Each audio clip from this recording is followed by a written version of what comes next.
Pero claro, hay bastante audiencia tienes estimada, y aparte de eso, varios amigos siempre están pendientes de mis noticias y novedades.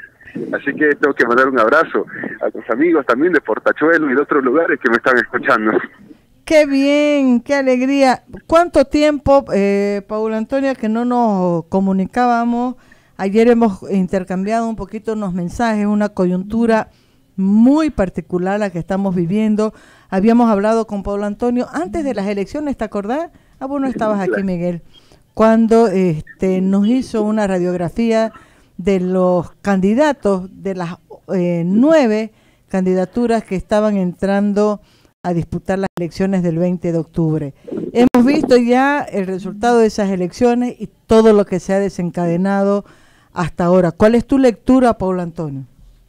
Así es, justamente estuvimos hablando, el último contacto fue precisamente antes de las elecciones, cuando publicaron la lista de candidatos a legislativo.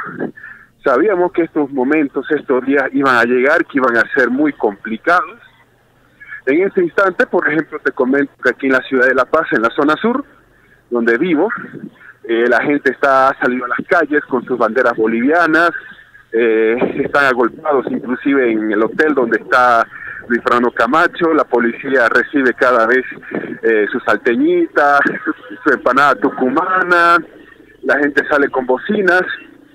Y bueno, yo quiero empezar replicando lo que hace rato Paula Peña decía, ya que yo siempre escucho tu programa, estimada Maguicita. Paula Peña decía que lamentablemente, y concuerdo, en este país no se ha cerrado las heridas que están abiertas desde muchísimo tiempo atrás. Capitalía, por ejemplo, entre La Paz y Chuquisaca, temas de por el TIBNIS entre Cochabamba y Tarija, el famoso regionalismo, que los Cambas y los Collas, es decir, no se ha cerrado eso. El momento y el lugar para hacerlo, para que debía haberse cerrado esas heridas, era la Asamblea Constituyente. Pero lamentablemente esa Asamblea Constituyente primó el tema político y no el tema jurídico-social. Y esa Asamblea Constituyente fue un fracaso, que el legislativo tuvo que intervenirla. Y no solo eso, que tenemos una constitución hoy día que en una sola palabra ha sido pisoteada. Prácticamente un montón de artículos están en desuso. Imagínense, tenemos una constitución vigente con artículos en desuso, como el 168, por ejemplo.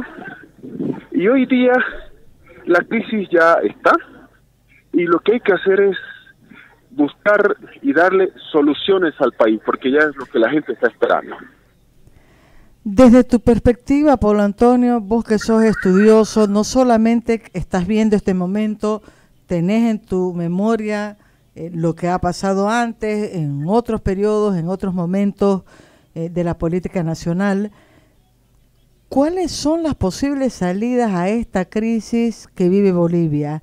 Salidas reales y en la que los interlocutores puedan tener una base de confianza importante. Exactamente, hay varias salidas y hay dos tipos de salidas: las salidas a corto y mediano plazo y las salidas a largo plazo.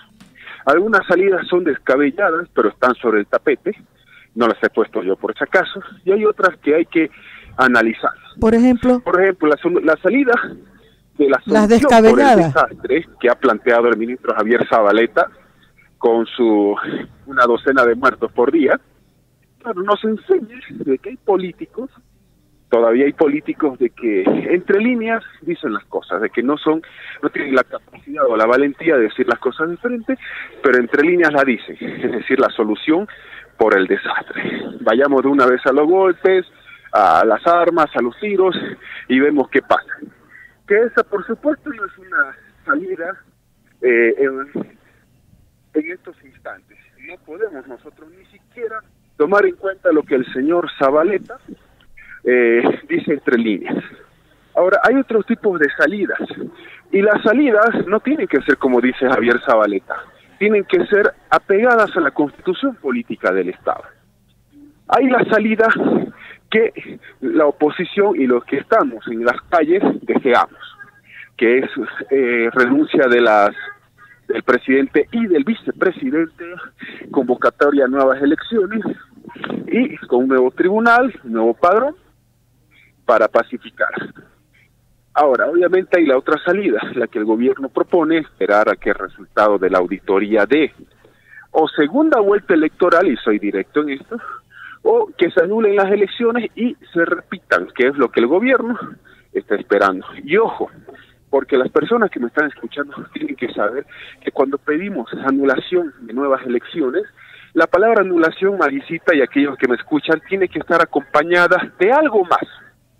Queremos anular y que se repitan las elecciones o anular y nuevos comicios, porque es peligroso pedir anular sin especificar cómo.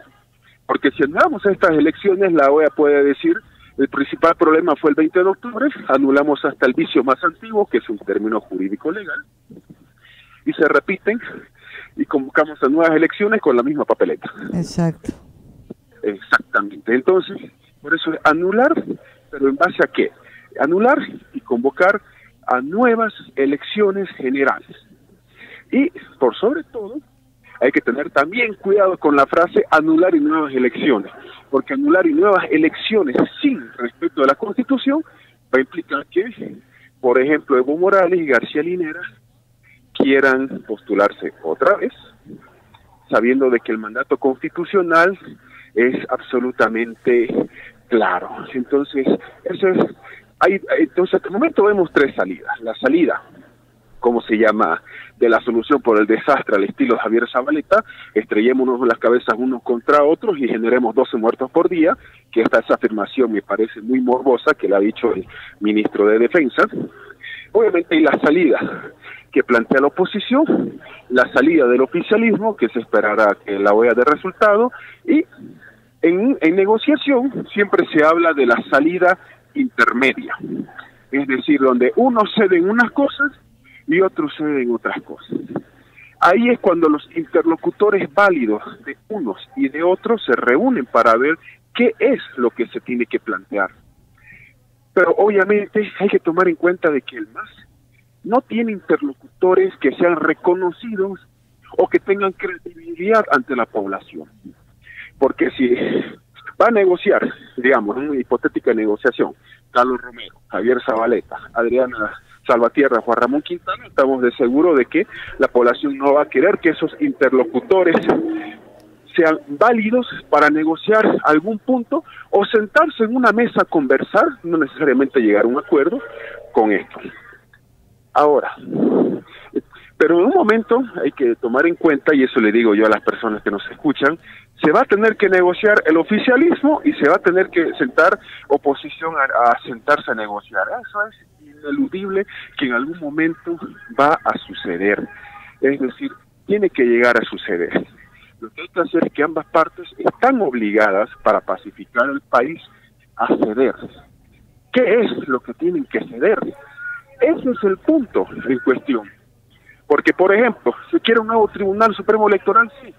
En lo personal, si me preguntan, Maguicita, yo en este tribunal no confío absolutamente. Nadie confía. Nadie confía, Maggie. Se tiene que respetar la Constitución, pero por supuesto que sí. Los que somos abogados, más aún nos especializamos en derecho público, nosotros sabemos que un tribunal constitucional no puede dejar de por sí y sin efecto un solo artículo o una sola coma de la Constitución Política del Estado, como en este país ha sucedido. Y eso no hace falta ingresar en más materia. Tiene que respetarse el voto popular de un referéndum, pero por supuesto que sí. O sea, es decir, son puntos que la oposición no puede negociar bajo ningún argumento. Ahora, el oficialista. Sí.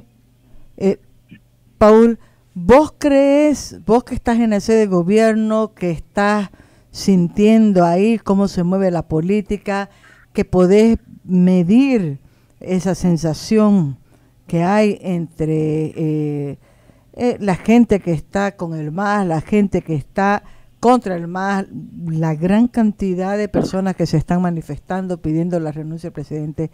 ¿Vos crees que es probable en las próximas horas que el presidente Evo Morales y el vicepresidente Álvaro García tomen una decisión como esta, la de renunciar sin el cálculo de decir, perfecto, renuncio ahora porque lo que voy a hacer es habilitarme para volver.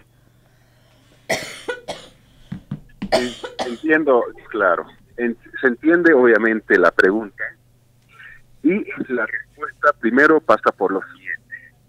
Todo se calcula en este país, o al menos en la ciudad de La Paz, políticamente sobre base de un cálculo político y una coyuntura política.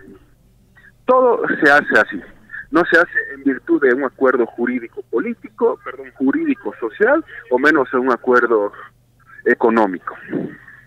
Dos, lo que el presidente Evo Morales, por acto de desprendimiento, tendría que hacer es él, con el vicepresidente, tomar en cuenta que hay un mandato constitucional, hay una votación popular de por medio, hay un pueblo movilizado en las calles, y te aseguro, Maguicita, que hablando solamente de la zona sur de la ciudad de La Paz, no son 2 personas con pititas y palos amarrados en banderas, te puedo asegurar eso, en los que simple y llanamente tiene que haber un acto de desprendimiento.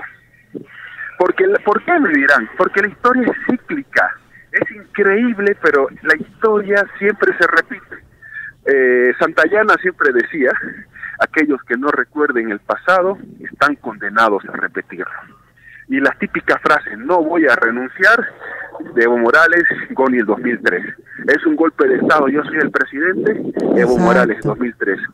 Que la comunidad internacional vea lo que está sucediendo en Bolivia, Sánchez de Lozada, Evo Morales, 2003-2019. La policía se amotina y no quiere salir a reprimir a sus propios familiares, por amor de Dios. O sea, ese es el detalle principal del motín policial que está habiendo en todas partes de Bolivia, desde Portachuelos, pasando por Guayaramerín, terminando en la ciudad de La Paz, el Alto, Santa Cruz de la Sierra. La policía no quiere salir porque entre los manifestantes están sus propios hijos, sus hermanos, están sus nietos inclusive. Entonces, lo mismo ocurre en Bolivia 2019 y ocurrió el año 2003. La única solución, y repito lo que decía al principio, Maguicita, obviamente, dentro de lo que es las soluciones a corto y mediano plazo, es aplicar el artículo 169 de la Constitución. ¿Qué dice el 169? Que en caso de que el presidente y vicepresidente tengan renuncia o ausencia definitiva, claro, en teoría tiene que llegar la presidencia a la presidenta del Senado, que es Adriana Salvatierra. Obviamente ella está impedida, no porque sea chilena también, sino por un tema de edad. Y en el momento en que la presidencia llegue al presidente de la Cámara de Diputados, él tiene que convocar elecciones en un plazo de 90 días. Eso lo establece claramente el 169 de la Constitución Política del Estado. Es decir, de nada va a servir. O sea, el presidente Morales diga renuncio y el vicepresidente García Linera diga, bueno, me toca a mí, yo asumo, señores, gracias, ahora sí me toca mandar de frente al país. La situación está bien complicada, muy complicada, muy compleja. No hemos visto todavía que hubiera salido hasta este momento, en lo que va de la jornada, el presidente Morales. No lo hemos escuchado tampoco al vicepresidente, Miguel Ángel. A la única que he visto como vocera del gobierno ha sido Adriana Salvatierra anunciando la suspensión de la asamblea. Paulo Antonio, te agradezco muchísimo por este contacto. Quiero que estemos en contacto permanente, valga la redundancia de contacto. Mira, vos parece que estoy haciendo propaganda a un medio que se llama Contacto además. Muchas gracias. Pero la coyuntura que estamos viviendo y sobre todo vos que estás ahí en la sede de gobierno, en el corazón de la política donde se definen muchas cosas, son muy importantes para nosotros en estos momentos. Muchas gracias, Maguicita. Y bueno, finalmente decirnos que la solución, ya que se tiene que aplicar a largo plazo en Bolivia, es un nuevo pacto social, es decir, un nuevo proceso constituyente en donde no es que volvamos a foja cero, sino que volvamos a la época del 2006 donde quedamos con asuntos pendientes. Voy a usar el nombre del programa de Tufi, asuntos pendientes. Ahora es asuntos centrales ya. Claro, donde quedamos con asuntos pendientes y tiene que haber en Bolivia un nuevo proceso constituyente. pero este proceso que tiene que darse después de esto no tiene que estar manchado por ninguno de los órganos del Estado. Una asamblea constituyente tiene que ser independiente y sobre todo sentar las bases de lo que va a ser un entendimiento en este país y una nueva constitución por ende. Es decir, porque no podemos ya seguir nosotros como estamos en este instante y todo pasa por un nuevo proceso de un nuevo o reestructurar un pacto social, que es lo que la clase política lo privó el año 2006. Muchísimas gracias, querido Paulo Antonio Coca. Hemos tenido el gusto de poder entrevistarlo por teléfono. Paul está en La Paz, nosotros desde Santa Cruz, viendo, acompañando minuto a minuto lo que está ocurriendo en todo el país con el movimiento, el amotinamiento de los policías. ¿Cuántas ciudades ya, Miguel Ángel, excepto Potosí, creo que no se ha pronunciado, ¿no? Potosí. Y el comandante de Chuquisaca que dice que también no está, que no se ha pronunciado. Nos vamos a un corte. Antes del corte, como siempre, el himno cruceño aquí en Radio Marítima 100.9.